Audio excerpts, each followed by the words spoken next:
दोस्तों, आज मैं तुम्हें अपनी ही जिंदगी का एक ऐसा किस्सा सुनाने जा रहा हूं जिसे याद करके आज भी मेरी रूह कांप उठती है। यह कहानी है मेरी पहली ससुराल यात्रा की, एक ऐसे सफर की जिसने मुझे हमेशा के लिए बदल दिया। तो हुआ यूं, मेरी शादी को 6 महीने हुए थे और मैं, अजय, पहली बार अपनी पत्नी प्रिया के गांव जा रहा था। बहुत खुश था मैं। शहर की भागदौड़ से दूर पहाड़ों के बीच बसे उस खूबसूरत गांव के बारे में प्रिया से बहुत सुना था। आप सोच सकते हैं, एक नया नवेला दूल्हा अपनी नई कार में गाने सुनता हुआ अपनी ही धुन में चला जा रहा था। शाम ढल रही थी और रास्ते घुमावदार और सुनसान होते जा रहे थे।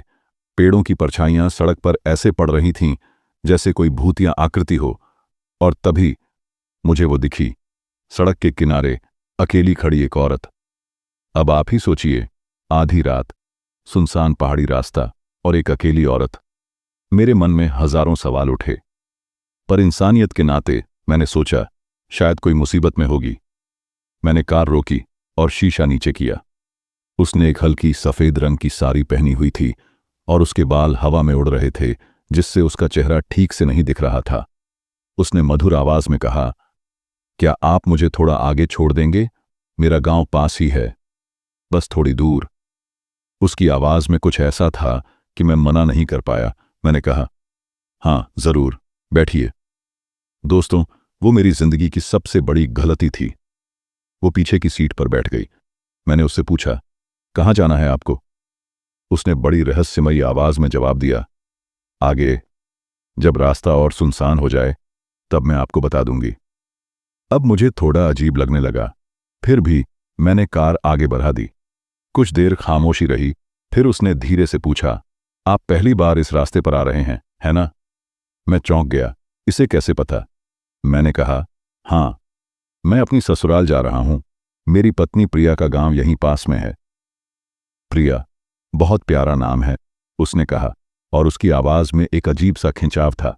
फिर वो बोली, यह रास्ता थोड़ा खतरनाक है, खासकर रात में। हाँ, मुझे भी लग रहा है, मैंने कहा।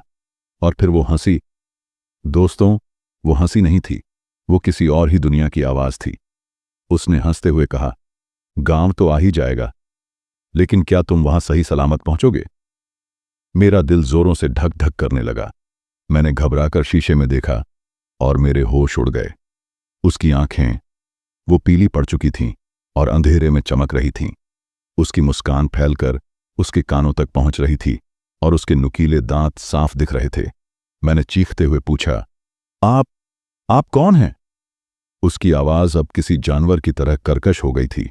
वो बोली, मैं वो हूं जो इस रास्ते पर भटक गया, और अब तुम्हें भी मेरे साथ भटकना होगा।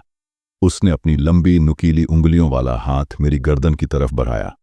मैंने डर के मारे जोर से ब्रेक लगाई।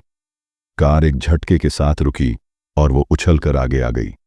उसका चेहरा, मैं बता नहीं सकता कि वो कितना भयानक था। उसने कहा, तुम यहां कभी नहीं पहुंचोगे, ये रास्ता मेरा है। दोस्तों, उस वक्त मुझे कुछ नहीं सूझा। मैंने आंखें बंद कीं और अपनी जेब में रखी हनुमान चालीसा की छोटी सी किताब को कसकर पकड़ लिया।